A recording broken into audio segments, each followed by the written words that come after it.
ज्योतिर्मयं चन्द्रकलावसन्तं भक्तिप्रणाय पावतीर्णं तं सोमनाथं शरणं प्रपद्ये। श्रीशैलशृङ्गे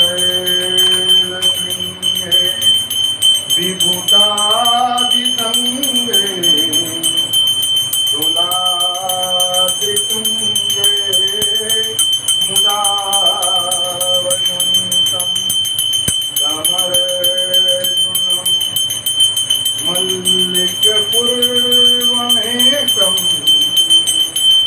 नमामि संसारे समुद्रकेतुं अवन्तिकायां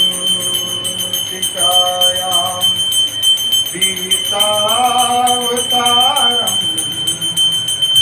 मुक्तिप्रदानाय च सज्जनाम अकालमृत्यु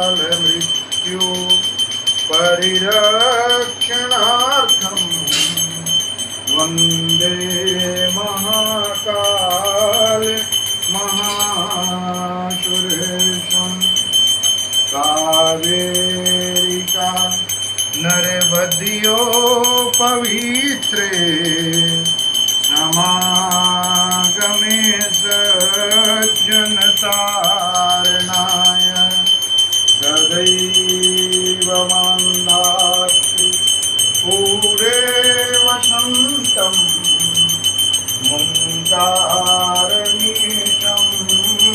शिवमीशं दे पूर्वोत्तरे प्रज्वलिका निधाने सदा वसन्तं गिरिजासमेतं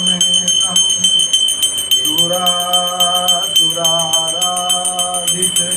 पादचपद्यं श्रीवैद्यनाथं तमहं नमामि। यं मे सदं